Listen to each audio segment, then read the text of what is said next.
Governor Janet Mills, who is running for the U.S. Senate this year, has unveiled a new campaign platform. Our Phil Hirschkorn joining us live at the desk with those details. Hi, Phil. Hi, Brian. Hi, Amanda.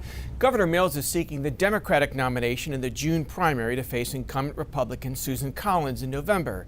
Today, Mills released a 17-page platform reprising a lot of her well-known positions like universal health care, reproductive rights, capping prescription drug costs, protecting Social Security and Medicare, and mitigating climate change. Mills also advocating term limits for Congress. That's 6 terms for the House, 2 for the Senate, 12 in all.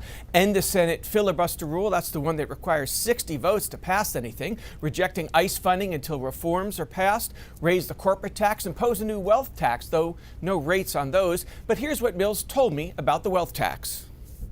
You cannot ignore the ever-expanding wealth gap. The widening wealth gap that is hurting more middle Americans, middle-class Americans, and low-income Americans than ever before. That on top of the tariffs and the increased cost of living that's impacting millions of Americans, we've got to address that.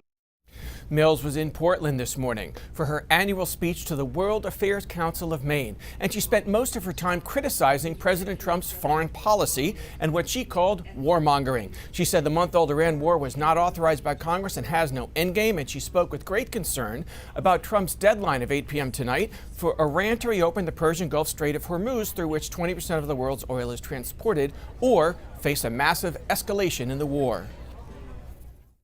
The president threatened to bomb bridges and power plants unless Iran reopen the Strait of Hormuz, or they'll be, quote, living in hell.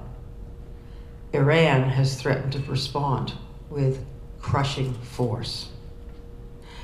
Incoherent and inconsistent messages about the war in Iran from the commander-in-chief are scarcely putting America first, as this president promised. Governor Mills called Trump's threatening language terrifying and said he's going far beyond the powers entrusted to him by the Constitution, that the Congress is the only institution that can provide a real check on the president's power, and the Republican-led branch has not been doing so. It's also in recess. Amanda and Brian. Phil Hirschkorn live with our breakdown today. Phil, thank you.